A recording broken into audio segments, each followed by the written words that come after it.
Accessing library computer data. And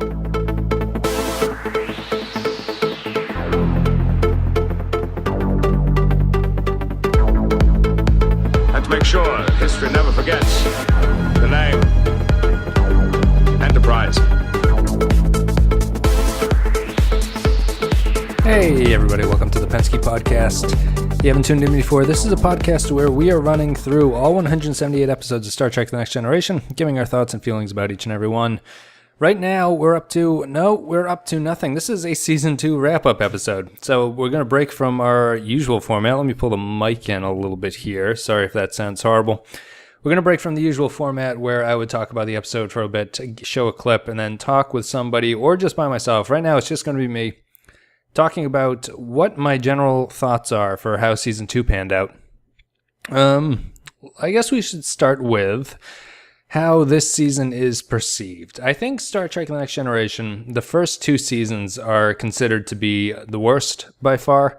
Season 7 potentially sneaks in as maybe a sleeper if you were to pick the two worst seasons of Star Trek The Next Generation. I feel like I don't need to keep saying The Next Generation. Whenever I say Star Trek, you say, yeah. Whenever I say Star Trek, I am just going to be talking about Star Trek The Next Generation. What I think happened here is that Season 2 is many, that might be too many manys. Season 2 is many times better than Season 1. Where Season 1 was basically a bunch of scripts that were driven by plot and felt like they were ripped out of the 1960s. Season 2 is at least starting to feel like the show has an understanding of what it wants to be, even if they can't actually get there all the time. And I think they fail to get to that point more than they actually do. That said, this is a very up and down season. It has a lot of really bad episodes. It has some very good episodes. I think it has one great episode, and I think it has a bunch of very solid ones that would probably be baseline for a later season. And then it fills up the rest of the 22 episodes of this season with a bunch of stuff that's kind of below average or is trying to do something and not quite getting there. I think a perfect example of trying to do something and not quite get there, a perfectly middling episode of this season is Elementary Dear Data. It has the ideas that would be done much better in later episodes of the show, and as it stands now, it's sort of boring and not really leads you anywhere. And that's problematic, and a lot of these Season 2 episodes are like that. They're trying to do something, they don't quite work, although they're miles better than Season 1. For general rating here, I think I had 1-5. I rate on a scale of 1 to 5, 1 being bad, 5 being the best. It goes a little bit more in depth. I guess I should explain that. 5s are basically the classic episodes. A 4 would be an episode that's very good and you could probably show to a non-Trek fan without having to sort of preface it with a bunch of, well, this was good in 1988, blah, blah, blah. A 3 is a very average episode. Not too memorable, but solid. A 2 could be a potentially okay or slightly bad episode that has a bunch of problems with it. And a 1 is something that I don't feel the need to ever watch again if I didn't have to. So this one has 5 1s. It has 1 5 and a bunch of 4s. 1, 2, 3, 4, 5. 5 4s. Which is much better than Season 1 ever had. And the average ranking, when I get to that, will bear that out, I think. I think this... I don't want to go on for too long about how this one is, but Season 2 is interesting. I think Season 2 might be the most bizarre out of all the seasons that happened. I think a lot of ideas that happen here are strange. They don't really work well. I feel that Season 2 looks different from all the other shows. I feel like it's darker in some way. That might just be the remastered version. I feel things are underlit more, and it's more grainy than Season 1 was, Season 1 was lit very brightly. I feel the film stock or something is different. Things look very grainy. It looks a little bit... it looks dated, not as dated as Season 1, but there's a definite jump when it goes from Season 2 to Season 3. The cutbacks from the writer's strike obviously had an impact. There's only 22 episodes instead of the usual 26 in this one, and one of those is a clip show, the season finale. As a general arc, I think this one started out okay. Started out poorly, actually. It was impacted by the writer's strike now that I'm looking at things. Started out poorly. peaked in a little bit in the middle, went through a dead patch rounding the corner towards the end, and then ended strong except for Shades of Grey, which is interesting. It's weird that they sort of plotted things out like that. I don't know how much goes into, how much is that just by chance or whether it's design about where they're placing the episodes in the order. But that's about it. I'm just going to run through a few award type things. Just as a note, this season one, I think this season won the show its first Emmy. Let me double check that actually happened. I believe they won the first Emmy this year. Or if not, it was nominated. Season 2 was nominated for 8 Emmy Awards. Q Who was nominated in 3 categories, and it won 2: Outstanding Sound Editing and Outstanding Sound Mixing. So not the most prestigious of Emmy Awards, but the show was winning something at that point. It was mostly technical stuff, so they won for sound mixing on Q Who. That was the only episode that won. The other award I think that's worth mentioning is the Writers Guild of America gave the Best Episodic Drama to Measure of a Man. So Melinda Snodgrass won that. Or did she win it? No, it was the nomination. So she did not win, but she was nominated. That might be a good wrap-up. That might be a good sort of summation of season 2. You're trying. You're not quite getting there, unfortunately. So I came up with a bunch of categories for awards. I thought I'd just go through them real quickly. And that'll be just something of an hopefully entertaining way to wrap up season 2. So let's start with our most improved character. Our most improved character, I think this one has to go to Worf. Worf's interesting because Worf has only one episode that focuses on him this season. I think it's Emissary. I'm just looking quickly now. I think that's the only Worf-centric. However, Worf, I felt was really elevated in this season. They've found his sweet spot in the batting order. They know when to bring him in and when not to. Whereas season 1, he was a bit too stoic and in the background and really just there to sort of show that this series is different from the original series. They've really started to figure out the comedy of how to use Worf. He's figured out his little one-liner, sort of sarcastic one-liners he can use and when to drop them. And they've also managed to build him out as someone who's formidable and actually, the show respects the Klingon culture that he's coming from, which is important because the show's going to be spending a lot of time with that. So if Dorn wasn't nailing this as Worf, I think things would have gone up in smoke. And I think he's most drastically improved from his season 1, where other players took a step back. I think Riker and Picard and Data, I think all took a step back in season 2. But Worf was the one that I most noticed as being closest to what he's going to be for the rest of the series. And I think he did a huge improvements here. He's got his good thing in peak performance. He's got Emissary, Good Samaritan. I always pronounce that fucking word wrong. Good Samaritan Snare. He is the voice of reason in that episode. There's a whole bunch of stuff like that. He's got good information for Matter of Honor for Riker when he goes over on the Klingon ship. All in all, very good. So most improved goes to Worf. Worst character of the season. I think a lot of people would expect me to say Pulaski, but I'm going to save her. It's not Pulaski. The worst character of the season is Troi, Deanna Troi. The show continues to not really understand what they want to do with her. She has one of the worst episodes of the season in The Child, where not through any of the actress's fault, the script is atrocious. It drags down the character enough to be my vote for the worst character of the season. She brings back her mother, who is slightly unbearable at this point. She never stands up to her mother, which is infuriating.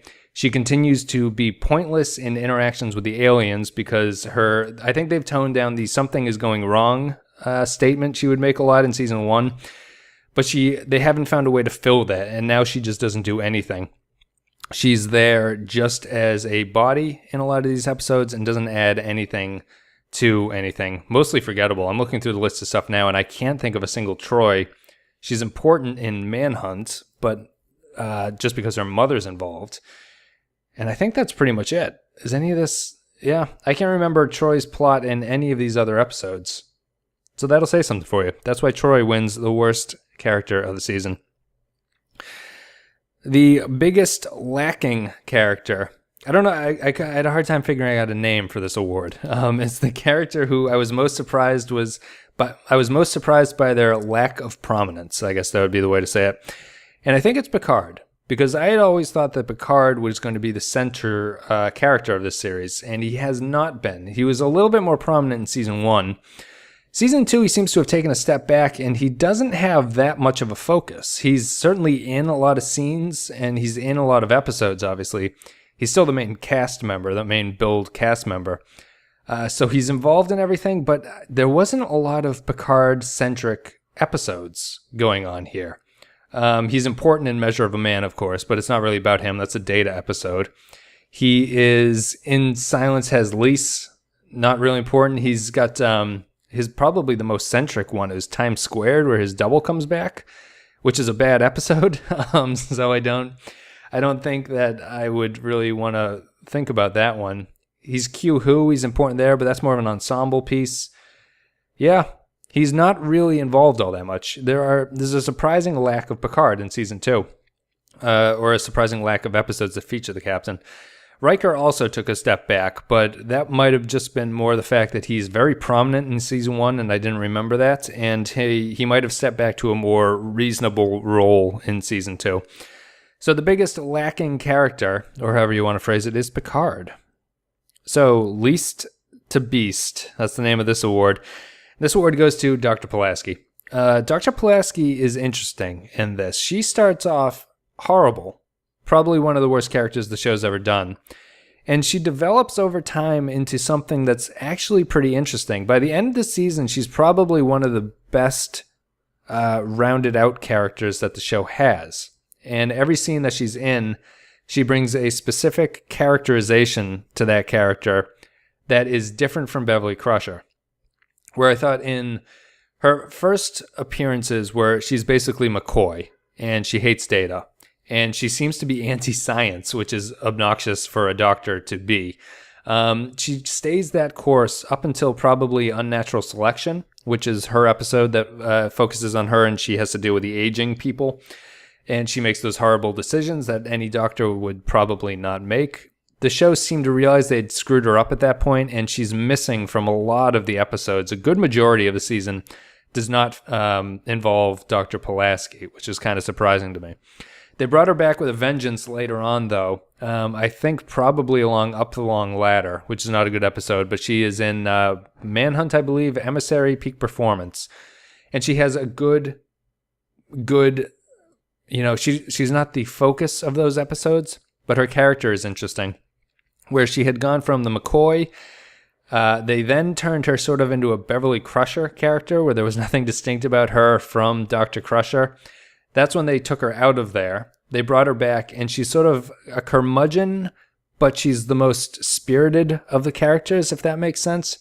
They sort of settled up on her being a little bit spirited, a little bit a motherly character to the rest of them. And not motherly in the sense that she was taking care, but motherly in the fact that she was defending people, and she had the most sort of brazen opinions about things, but not brazen to the point of being annoying, which she was in Unnatural Selection. So she's an interesting character. I think the hate for her is probably slightly undeserved. It's most certainly deserved for her first half of the season where she plays that character so poorly. And it might not just be her playing her. It might just be a poor casting decision. The show eventually sort of rights the ship, literally and figuratively, and she becomes something interesting. And it's sad that she doesn't get much of a send-off. Or not sad, but it's a little bit disappointing because she ends on Shades of Grey, which she is prominent in, and she will just not be brought back. I think she's mentioned in a later season, but she's not going to be around for this. That's it. Season 3, Beverly Crusher comes back, which I prefer, but I don't hate Dr. Crusher, or Dr. Pulaski, excuse me. So, Least to Beast award goes to Dr. Catherine Pulaski. The Sixth Man award. This was a toss-up. I had to think about this one probably the most out of anything. The Sixth Man award I'm going to give to, if you're not aware, Sixth Man is an award given in the NBA, so it's sort of a bench player that comes in and has the most impact. So it's not a starter that you would start the game with. There's 5 starters in basketball, and so the Sixth Man would be the first person off the bench that you can bring in to maybe save things.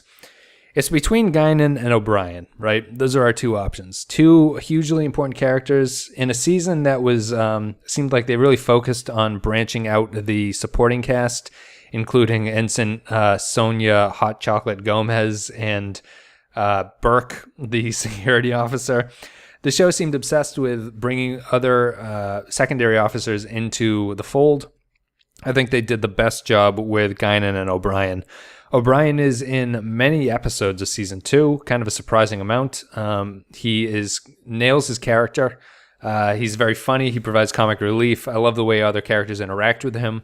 Riker in particular is excellent interacting with him. And O'Brien's going to stay on as the transporter chief for, I think, through the 6th season, if I'm not mistaken. So he's here for a long while, and eventually, obviously, would be spun off onto Deep Space Nine. There's nothing really you can say bad about O'Brien. He's really an excellent addition. It gives a great secondary character that can be called in to do things. He's very versatile. He's sort of an engineer, sort of a transporter chief, sort of a different opinion that you can bounce off. He's much more relaxed than a lot of the other officers. Unfortunately for O'Brien, I think I'm going to have to give the 6th Man Award and call it a 6th Woman Award. I'm going to have to give it to Guinan. Guinan's not in as many episodes as O'Brien is.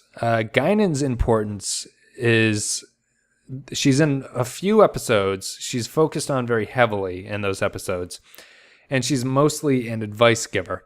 And her importance is really due to the fact that she supplants Troy as that character of the counselor on the ship, which is bad news for Troy, and also leads into the fact that I gave Troy the worst character of the season.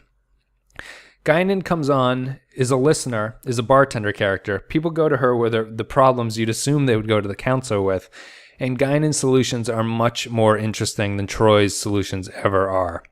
Troy's a bad result of poor writing and poor acting, in my opinion, against Guinan, who's written mysteriously, so they don't have to go too crazy in explaining why she feels these ways, which is a huge advantage for the writers. You have a mysterious character who is not required to give Counselor answers, and actually gives more realistic, truthful answers than Counselor Troy ever does to anybody who seeks her advice. Guinan's fascinating. And the show does a good job with her. A bartender character is really interesting to be a listener character like that. It makes sense, obviously.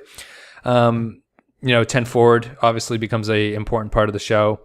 And Guinan's central. She does not appear in that many episodes, but Whoopi Goldberg always crushes the role whenever she's called in. And I think she's just an excellent addition to the show. If I had to get rid of one, I would get rid of O'Brien. I think that's the difference. I think you can replace O'Brien more easily than you can Guinan, even though she's in fewer episodes. So that's it. The 6th Woman Award, or the 6th Man, goes to Guinan.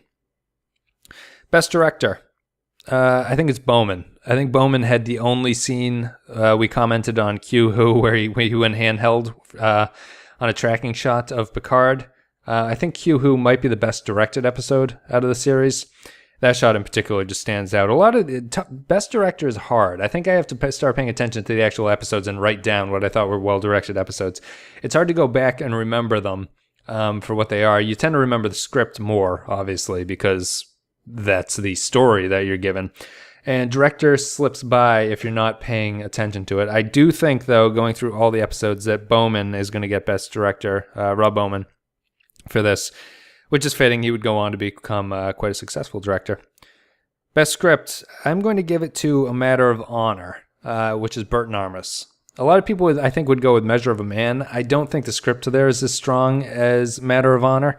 Measure of a Man tries to bite off more than the show is capable of chewing, I think, which is a downside of the show sometimes, where it has these big ideas and it can't quite grasp what it's trying to say. I think Measure of a Man is that episode.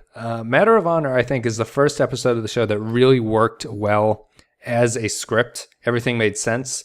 Everything was paced very well. The scenes were illuminating. You learned something from all of the scenes. You learned something about Klingon culture.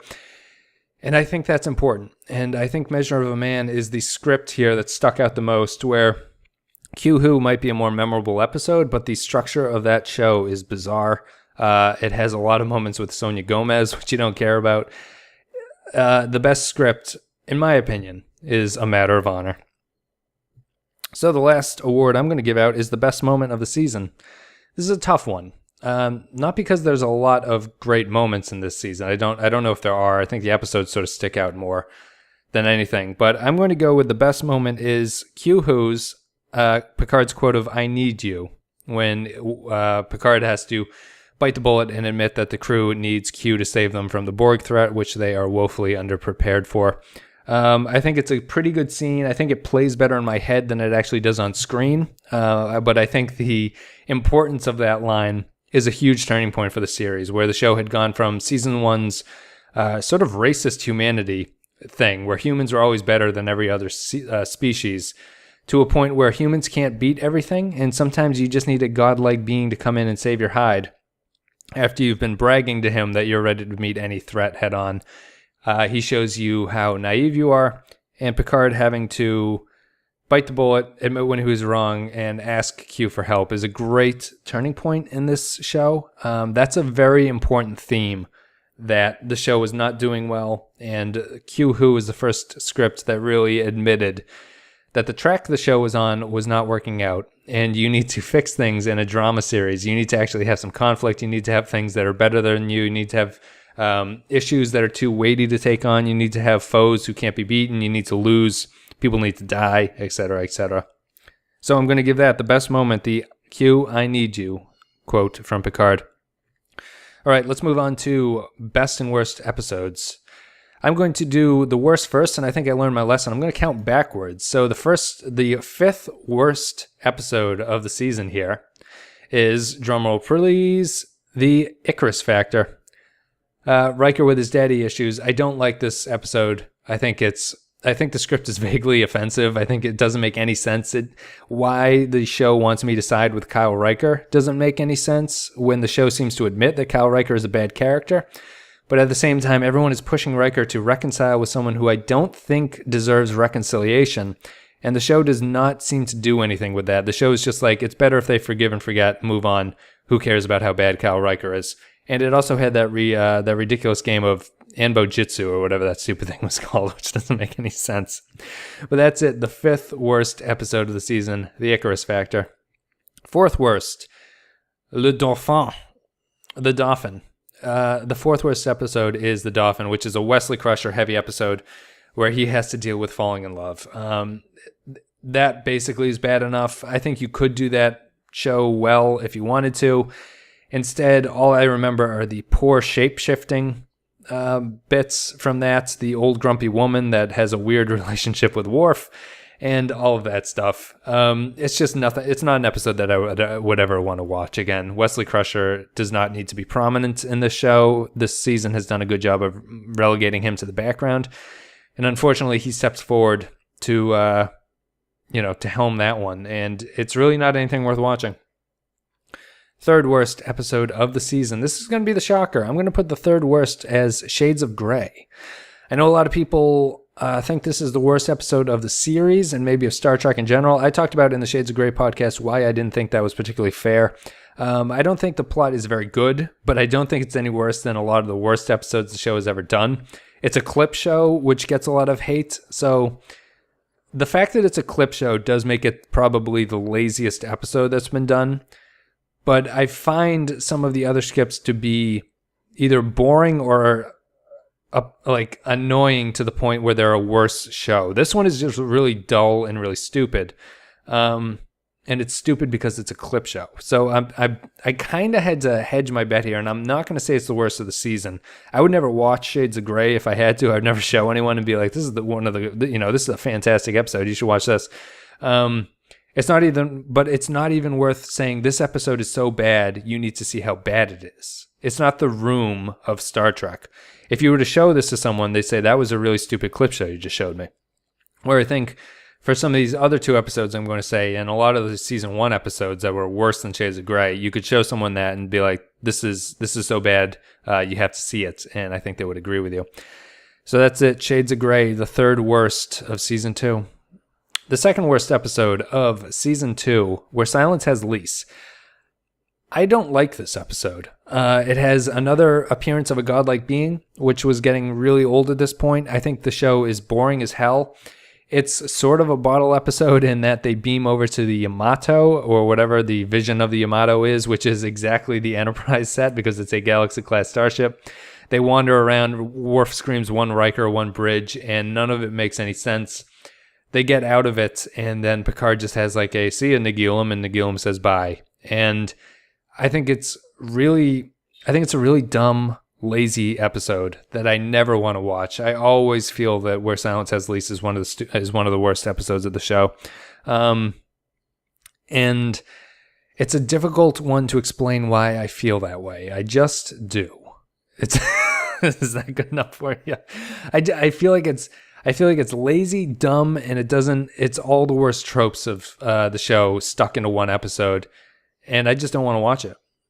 So that's it. The second worst episode is Where Silence Has Least. The worst episode of the show, worst episode of season 2. Drumroll, please. Brrr. Worst episode is The Child. The first episode of season 2 is by far the worst episode of this season. Troy is idiotic in that show. The plot line is ridiculous, where she's impregnated by an alien being and is somehow held hostage and wants to raise a child, and the child grows at a lightning fast rate. He becomes like a 5-year-old in a day. No one seems particularly nervous by this. There's a weird thing about Troy is essentially raped in this episode that no one seems to care about. It's very bizarre. Troy's reaction to the whole thing is not discussed, and it's so odd that it should be. And then it's emotionally manipulative at the end where the kid dies. He kills himself because he has to save the ship and devastates Troy, who has been pregnant for 2 days, I think, and had a kid for 1. And it is just emotionally hacky. There is nothing grounding what the show expects us to be feeling. No one comforts Troy. It's a weird episode. It was pulled from Phase 2, I think. It's a script from Phase 2 that they sort of rewrote for the show after the writer's strike. And it's garbage. It's a bad episode. I'd call it offensive. I'm never really offended by these shows. It would be hard to be offended by a genre sci-fi show. But the ideas in The Child are not intelligent and poorly played, poorly written, and just manipulative. So that's it. The worst episode of season 2 is The Child. Let's move on to the 5 best episodes. The fifth best. Anyone want to take a guess? It's Peak Performance. Sorry for all the plosives again. But it's an interesting one. I love war games. War games are always fun. Any show that features war games is something that I'm going to be interested in. There's a lot of great character stuff here where the crews split into 2 different crews. Riker commands the Hathaway, Picard is on the Enterprise.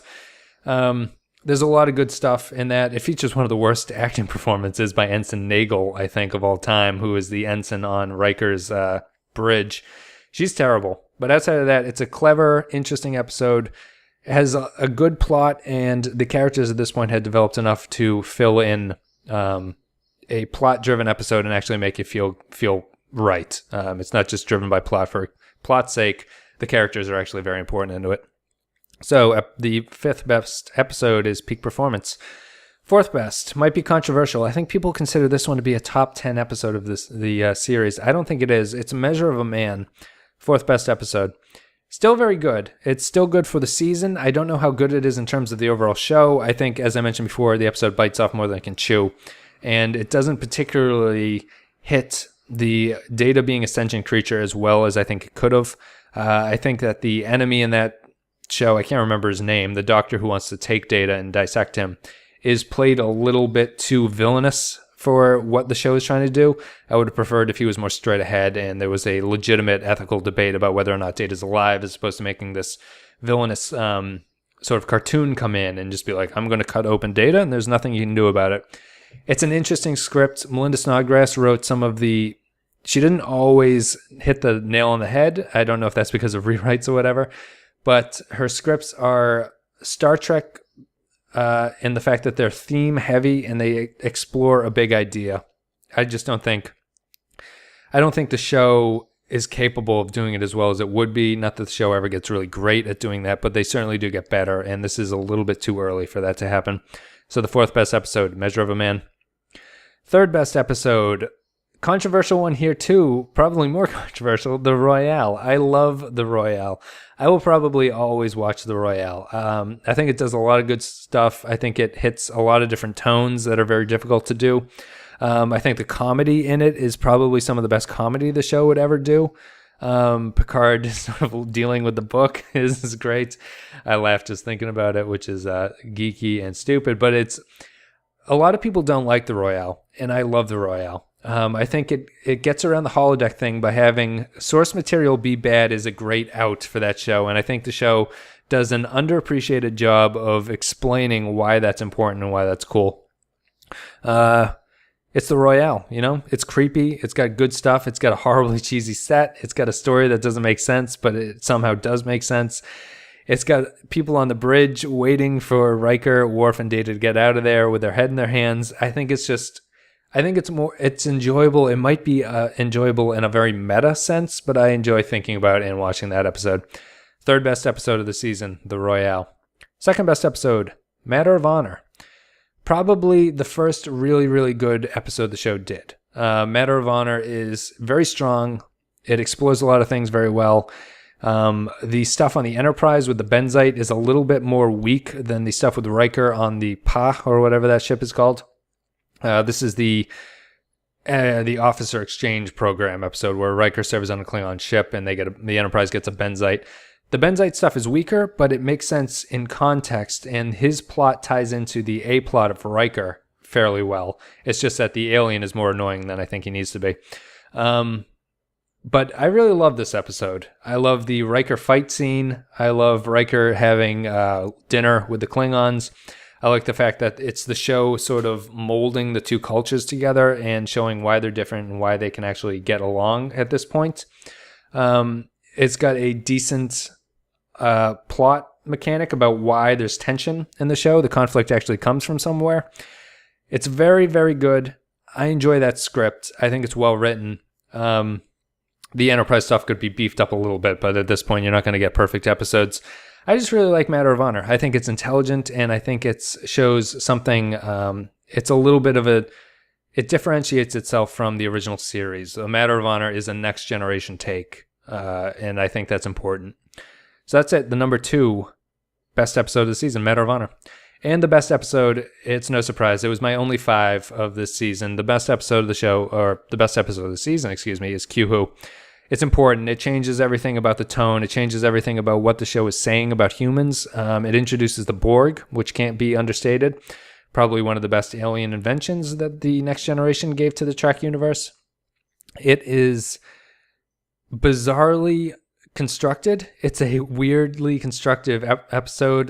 The act structure is all over the place. It focuses a lot too much, I would say, on Sonia Gomez spilling hot chocolate all over people. But for some reason, this fixes things. It brings back Q. It gives Q a role as a moral barometer, which is important, which is why the other godlike beings are not as interesting. Because prior to this, all the godlike beings had basically been court jesters who were doing parlor tricks with the crew. They say that they have omnipotent powers and they can do whatever they want. And in actuality, all they do is put people in silly costumes and make them dance around. This is different. Q is showing something about humanity that we don't want to see and we don't want to admit. And he's the only person capable of doing it. And it's also interesting in the fact that when you think about it, his underlying reasons for doing this is also very interesting and debatable, whether or not he's doing it as vengeance, whether or not he's doing it to help humanity. It's cool. That's the best way to treat godlike beings. They have to sort of be barometers of human ethics, which is what the best episodes with Q, I think, do.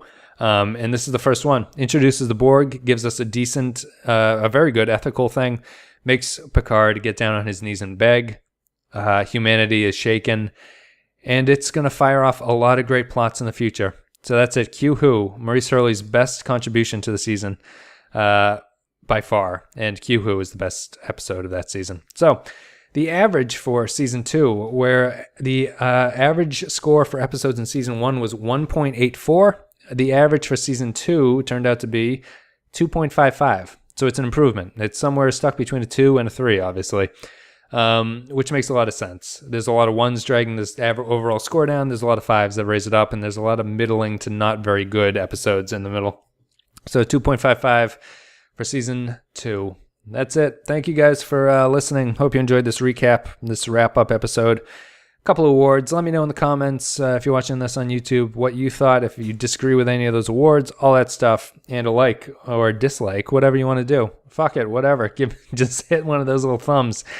And I'd appreciate it. If you're on iTunes, a rating review, always appreciated. Thank you guys very, very much. And we're about to get into the heart, not the heart of season 3. We're about to get into the heart of the show. Season 3 is fantastic, I think, if I'm remembering correctly. I'm looking forward to it. It's going to be a lot of fun. New uniforms, better character development, a new showrunner, which we'll probably talk about in the first episode of season 3. So that's it, guys. 2.55, the average score. The best episode, Q Who. The worst episode, The Child. And all those other awards. So thank you guys for listening. Thank you very, very much. It's much appreciated. And I'll see you soon with episode 1 of season 3. Which, what the hell is it called? Evolution? Evolution? I can't just sign out here. Let me check this. Season 3, Evolution. That's it. All right, guys. I'll see you.